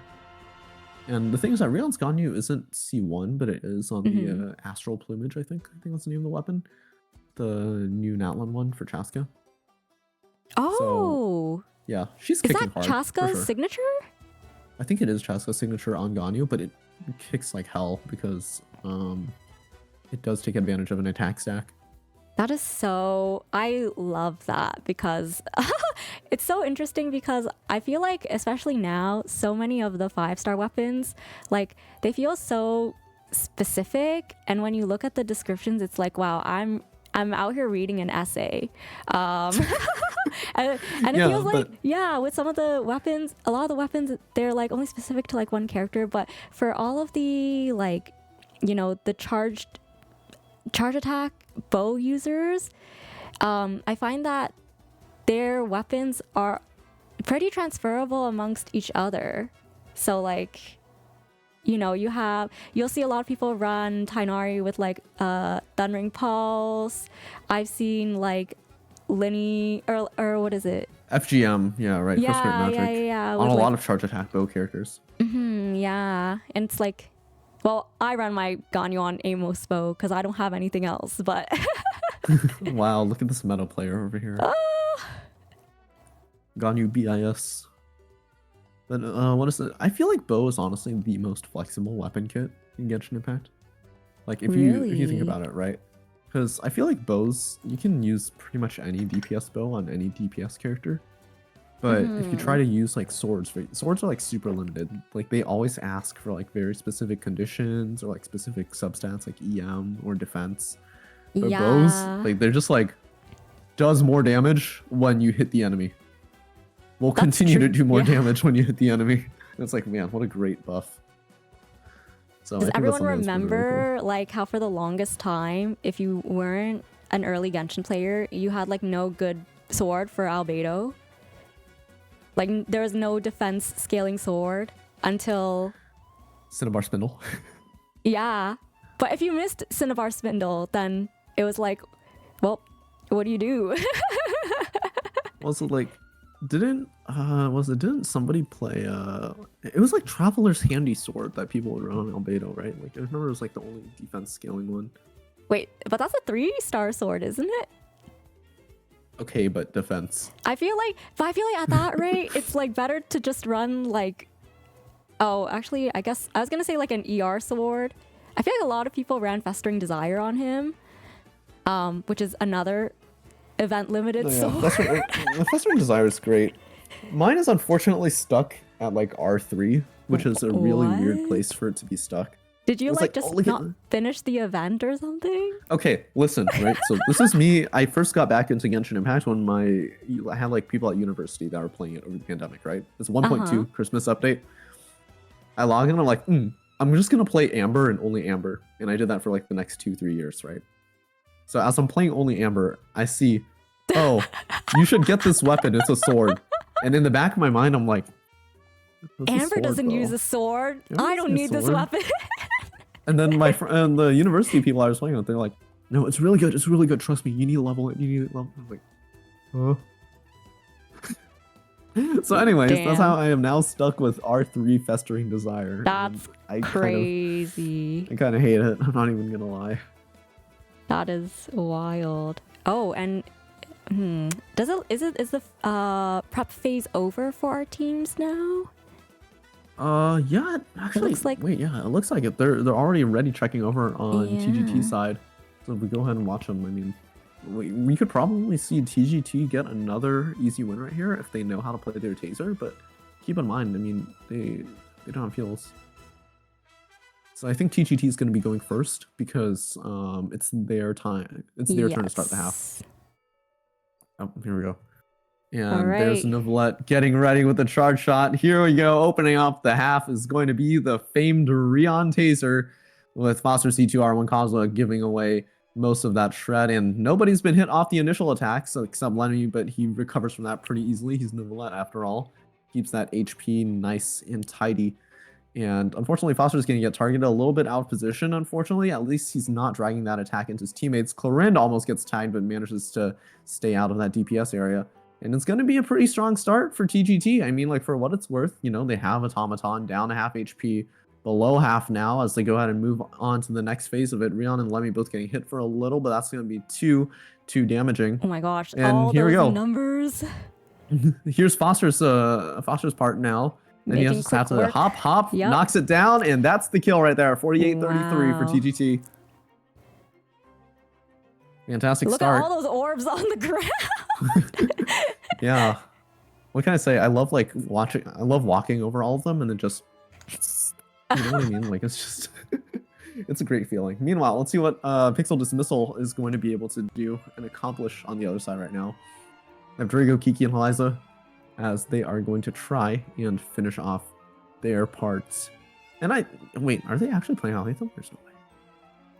I wonder if they Eliza's are with Shilonen and... Oh, no, never mind. Oh, man. I was think so playing... hyped for a second there. Well, I think playing Alhaitham here would be a little bit of a throw, but again, they have to just beat a 48-33 on this run. And I think that's very possible with this team. I mean, we saw how fast Drago, Kiki, Eliza were able to clear this, right? So I think a little bit of the power of friendship is going to be what they need to try and push themselves over the edge here. Anyways, wait, this is wild because I think this is the exact same team that I used to fight this boss. Oh wait, you're right, because this team does work in what is it? This team works in single player as well. Yes. Because Yolon's technically an off-fielder. It's fun too because you do get to abuse the E mechanic. Here we go. Tap, and I think Yolon, you should pop right there. There you go, 49. And that should be able to put them onto the field right now. Everybody getting tied a little bit. It's funny because this boss is actually pretty aggressive. And if Kiki isn't aware of that, you know, that HP could be sapped super fast off Arlecchino. But they're going to play against it relentlessly. There's Yolon managing to barely eke her way out of that. Unfortunately, going to drag the Electro over her teammates for that. So hopefully they're not going to be too upset. Eliza managing to bring that Yolon damage into the field, and hopefully we can get Kiki's Arlecchino out there as well for a little bit of extra damage. But that's not going to be a 48-second clear, at least from what I can see. at this point, I think it's a little too late to call that. But just Yeah. very solid work overall from TGT. I mean, they secured that 5th boss the way they wanted to. And right now, as Pixel Dismissal is running overtime, they just have to figure out how they want to play for survival, and honestly, just, yeah, how are they going to win the next parts of this? But there's the knock, Automaton goes down, and there's a little bit of the exposed phase. 106 damage coming from 106k damage coming from Elon. So again, good builds, good damage, but unfortunately, it is not enough to secure that Wow, last boss. that is so wild because, like, you know, the first team, TGT, they didn't have any, like, Natland characters at all. And we know with all the Natland bosses, you know, they have the Night Soul mechanic where if you have Natland characters, then it helps with, like, you know, getting the shield down or, like, helping to take them down faster. But despite that here, the first team just cleared so quickly, even without any Natland characters. Again, I think the thing that you have to realize, right, is that C2R1 Kazuha is effectively more powerful than Shilonen because people will assume Shilonen is a really strong character by default. Mm-hmm. But here's the deal, right? She's balanced around the fact that she can both heal and shred. Yeah. So for fairness reasons, you can't make a Shilonen equal to a Kazuha. You have to make it a little slightly undertuned.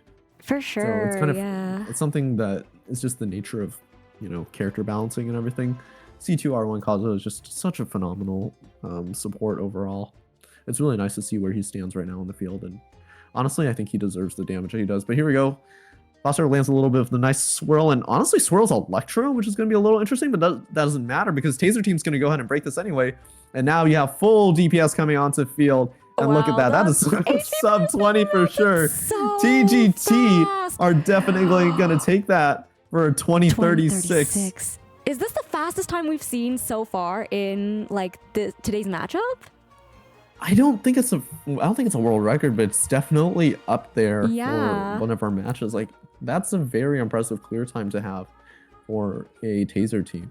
And it's just, I think TGT dressed, they know that's their strength, so they draft around it.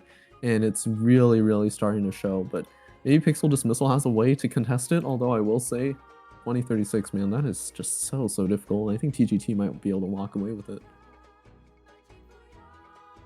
So, I don't know, man. This is going to be a heck of an interesting matchup that we're going to be witnessing. Ooh, I think for this one, Pixel's pulling out the Raiden Hyper Bloom like we talked about earlier. Yeah, and it might have to be the case.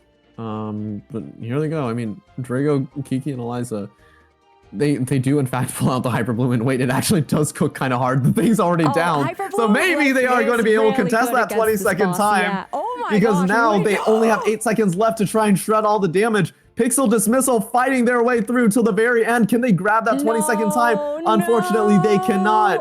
Even though they tried so desperately hard. Unfortunately, they're going to still be down 2-6 at the half, minus 6 seconds. Oh my god. And Pixel Dismissal are in a very dangerous situation right now because it's all going to come down to the Mountain King of Natlan in order to decide who is going to take home that 3rd place prize. Man, that is... Oh, we finally got to see El Haytham, the Ham gameplay. And Hyper Bloom is one of my favorite teams.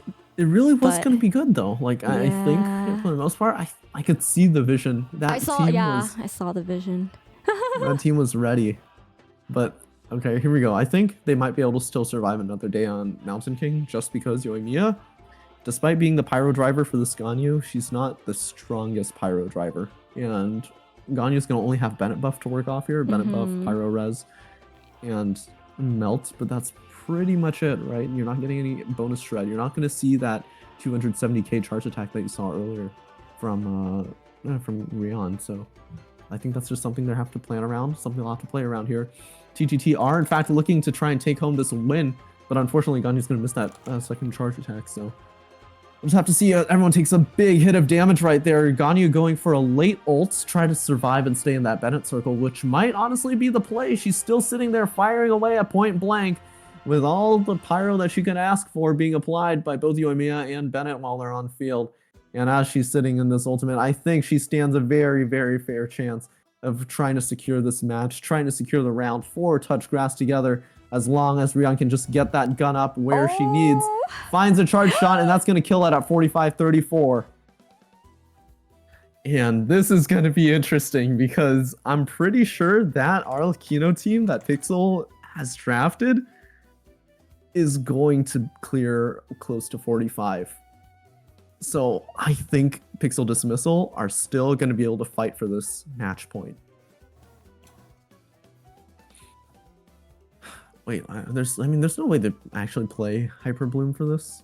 Oh, because no, I think Hyper Bloom with this team, or sorry, with this boss is quite effective. But maybe that's my C2 Nahida. Wait, yeah, because like with C2, oh, they're on the wrong boss. Oh. Oh, they're gonna play the Hyper Bloom team into Gold Flame though. That looks to be their plan if they're on the wrong boss. Oh. Oh, I wonder if oh yeah, looks like they are. They might be switching up. I feel like they have to, yeah.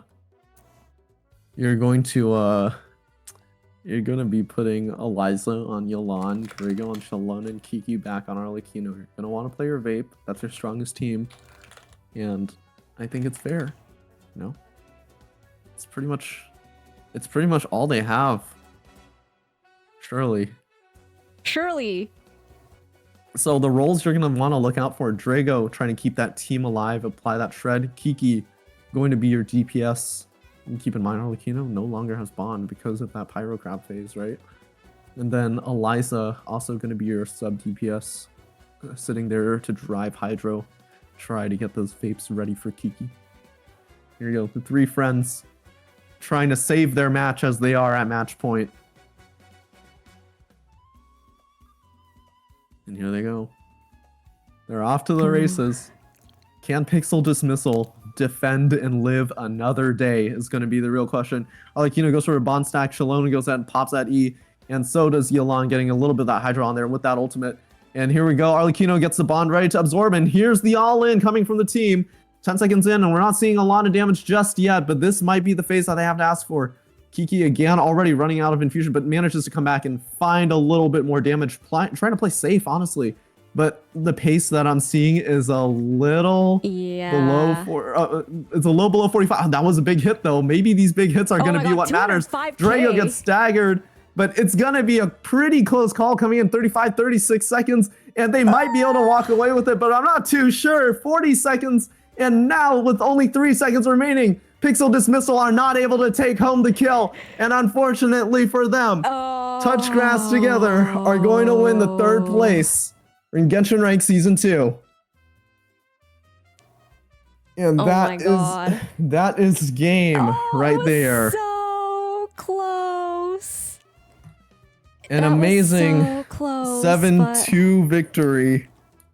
TGT holding down the fort for all of those bosses was just incredibly impressive. But again, I want to say, like, that was just a win in draft right there. Like, dude, that's just textbook, like, you know, like you said, the match is won before it even begins, right? And I think Touch Grass together were so aware of that. I mean, they knew they wanted that. They wanted that Rion taser. They got the Clarin, they got the no flat.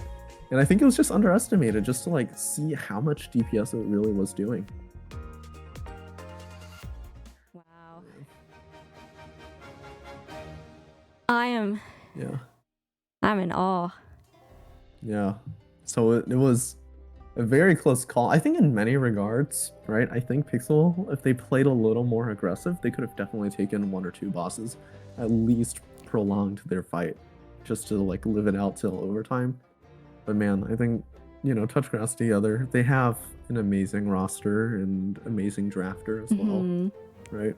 You can put a lot of pressure on them, but if you can't beat that taser team, then you're kind of in a lot of trouble, and it really went to show. Like, you know, I think for what it's worth, Pixel Dismissal, they did their best putting up a pretty fair fight in draft. But I think for what it's worth, I mean, You just can't give Rion that taser, man. Yeah, I wonder what would have happened if they like had banned Clorind instead. Yeah, I think honestly, the Clarin ban would have definitely shaken things up for TGT, but I guess they didn't read that.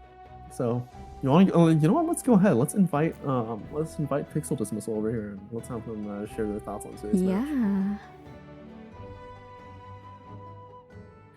Hey guys.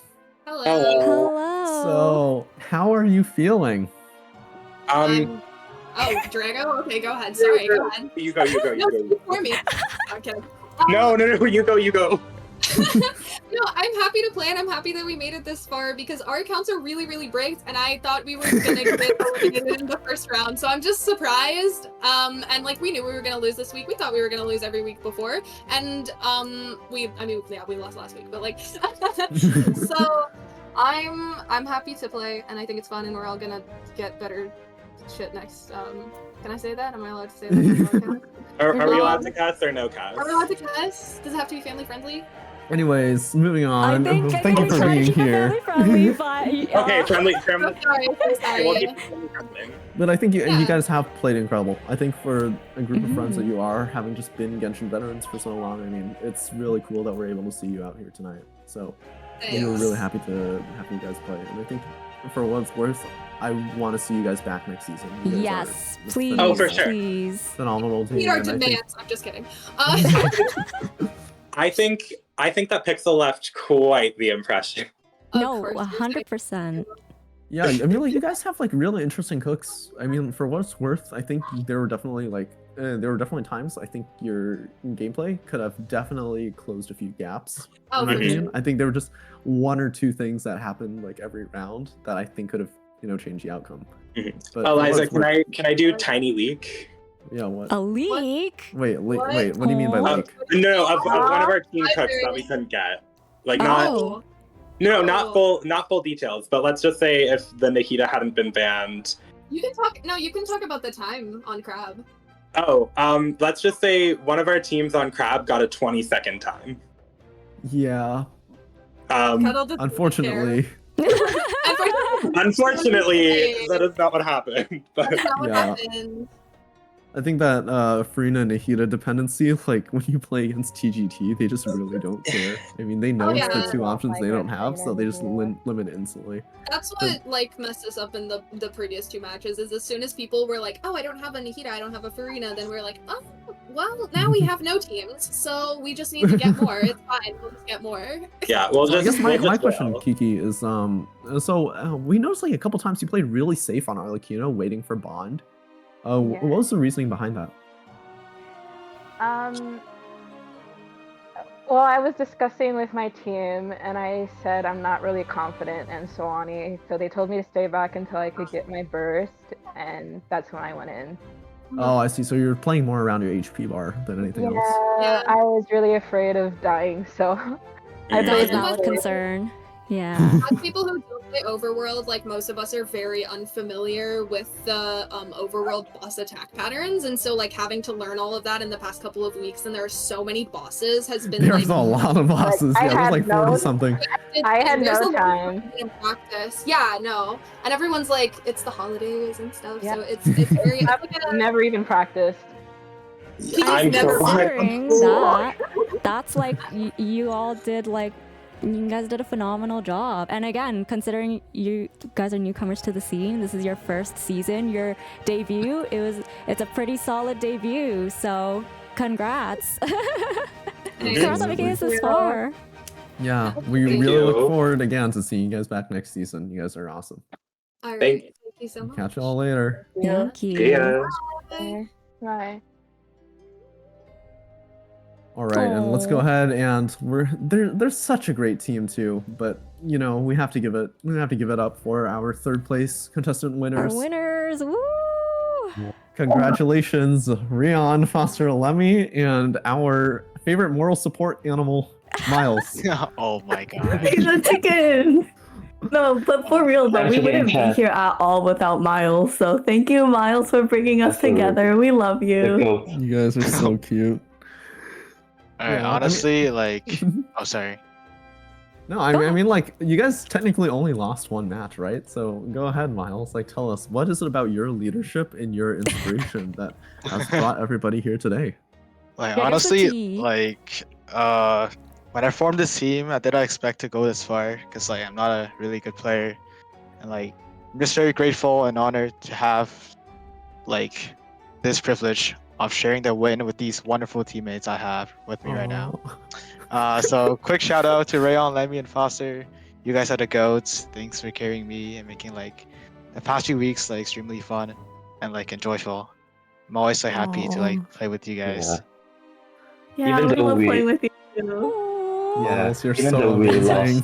You know, match. Miles, great moral. Miles should be the captain of TGT, but at the start of the season, I like when we were deciding who would sign up as captain, I told them that the captain is the one that has to deal with all of like the Genshin Ring bureaucracy. So Miles and one both said no.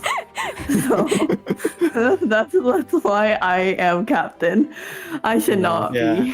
I understand. I love that. It's a struggle, but again, it was just so cool having you guys on as well. I mean, just seeing how you guys play this game for such a long time and were able to enjoy it all together till the end, right? So, yeah, Rion, how are you feeling about that? I mean, those were some pretty fun drafts. Like, saw you got to play your favorite character multiple times. Yes, I love playing Florid. Is Clarin Um, your number one? You're like No, your main- Tartaglia is my number one, but he is not usable in ranked, unfortunately. Yeah, I that's have him so fair. C4 That's so R1, real. but Yeah. but like So here's the thing, Let- right? Tartaglia has something called Bennett dependency. No, stop. No, Don't he's- remind me. he isn't even good with Bennett. So how do you make him usable then? Spoken like a true child main. I understand. I feel that. Yeah. I feel the pain. You guys won. Yeah, what are you gonna do with your third place prize money? I mean, I know third place, relatively speaking, isn't a lot, but you know, It's still something. Yeah, you guys want like what? Walkins, Amazon gift card, boba? Boba. plenty welcome. No, we'll I sell don't it. know, I need to man. make up my new ballet funds. I lost Nouvellette Nouvellette. funds is an interesting decision. I'm gonna let you know that, right? Well, he pulled Okay, like so- Ruleset mid tournaments. Yeah, I pulled Nouvellette. I lost him at 78 PT. I won. I got the guaranteed Nouvellette at 78 PT. So in total, I lost like 150 pools for Nouvellette for this tournament. Hey, but it was worth it, man. I mean, It like, was worth you know, it went somewhere for sure. You could, hey, Yeah, think it about got it us that way. to Those 6-7 against TST. So I'm really proud I made this decision. Is a great investment. Think no, of it that way. it is. You know, that's something Yeah. that you know, there has to be like some reality where there's like a Genshin player that's so good at the game that he plays professionally, and then, or like, what is it? They play professionally and then manage to just recoup all their gotcha losses. That's what Foster people do said- with this like PvP. Foster said like he's probably gonna spend the money and buy like anime body pillow, you know, you know the character Amelia. I think that's what he's gonna get. Great investment, Foster. I sure hope that works out for you. Okay, You gotta take a photo and post it in the server. For sure. sure. Yeah, we'll But I- star it, and then it'll yeah. become the most starred message. Wait, oh, he has to beat me though. Yeah, he Oh, has to wow. beat TGT Chicken. Yeah, our server, what.ly/Genshin ranked. Yeah. Wait, But thank one last you. thing I want to Yeah, what- say is like, shout out to Pixel. You guys are tough opponents, but we practice really hard. And like, I appreciate the Raiden pick. You guys know I'm a Raiden main, so I'm like really happy to see Raiden on the screen. You guys are like really great, worthy opponents, and I hope to see you guys compete like next season as well. You guys are always a fun team to Woo! watch. Yeah. We briefly Aw. considered picking Raiden instead of Chlorine, but it was very brief. Ooh, very brief. What happened? For a second, even. Because we really wanted Miles to be able to play, because Miles is Aw. know, our favorite guy, but The ultimate Chlorine is player. just better. To be like the Anyways. best bench player of all time. I think that wraps up our third place match, and I think tomorrow is going to be really, really spicy. Don't you agree, guys? Good luck to both teams. Yeah, good luck to both teams tomorrow, because Yeah. tomorrow is Teams. our grand finals. Same time as today, hopefully without the delay. We'll have Rintai Chow and Windflower Leah from the Genshin TCG series. Both of them will be casting and hosting, and Winnie will be there too. So if you want to see her again, you can always stop by and say hi. It's going to be 6 p.m. Pacific, 9 p.m. Eastern, where we will be seeing the 19-0 undefeated The Sanus Travelers face off Ooh. against the very scuffed gamers who have risen their way through the ranks and now stand to defeat a giant. So that's going to be all for Genshin Rank today. Yeah, I'm Cuddles. And I'm here Winnie. today. Thank you We'll see again, you, Winnie. everyone. Thank you, for tuning everybody. in. And Hope you enjoyed. we hope to see you. Yeah, See you tomorrow, you guys. all again tomorrow. We got a big match. Let's go. Hmm. Oh, and also, if you're interested in ranked, in future matches, in more news in season 3, make sure you join the Discord server. Yes, that you heard right, Inky. The Rin Yes. Taicho and Windflower Leah from the Genshin TCG scene. They will be casting tomorrow, so make sure to mark your calendars. Again, that's at 6 p.m. Pacific time, 9 p.m. Eastern, and we'll see you all here. Yeah, that's our biggest match. Mm-hmm. See you all Alright. later, guys. Good night, y'alls.